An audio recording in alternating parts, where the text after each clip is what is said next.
అంటే ఫైనల్గా ఒక క్వశ్చన్ అడుగుతున్నాను సార్, క్లోజ్ చేద్దాం, టైం అయిపోతుంది.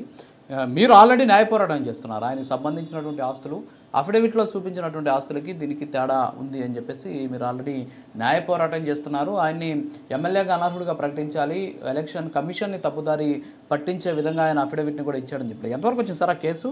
అసలు ఏంటి ఆ కేసు సంబంధించి కొంచెం? హైకోర్టులో ఈ కేసు పైన విచారణ జరుగుతోంది. అతను పొందుపరచని అతని భార్య మీద, అతని పేరు మీద, అదేవిధంగా అతని భార్య పేరు మీద ఉన్న 142 ఆస్తులకు సంబంధించిన వివరాలు పూర్తి డాక్యుమెంట్స్ తో సహా హైకోర్టుకి సమర్పించడం జరిగింది.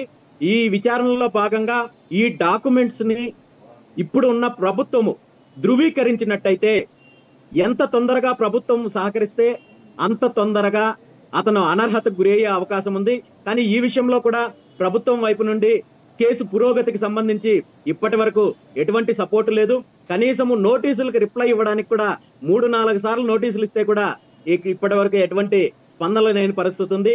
ఈ విషయంలో కూడా ఖచ్చితంగా మరి ప్రభుత్వంలో ఉన్న వాళ్ళకి, ప్రభుత్వ పెద్దలకు, టీడీపీ పెద్దలకు రామచంద్రారెడ్డి గారు అనర్హతకు గురైతే ఏమైనా ఇబ్బంది ఉంటుందేమో అనేది కూడా ఈ రోజు కొత్త అనుమానాలు కూడా వస్తున్నాయన్న.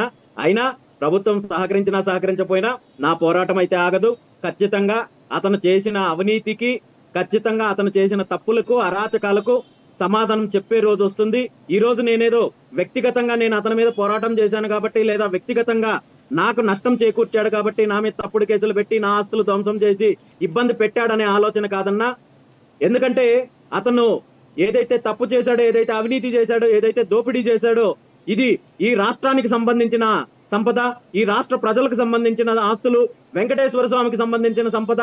ఖచ్చితంగా అతనికి ఏదైతే అవినీతి చేశాడో ఆ అవినీతి కక్కించేంత వరకు కూడా నా పోరాటం ఎక్కడ ఆగదనేది ఈ సందర్భంగా తెలియజేస్తున్నాను.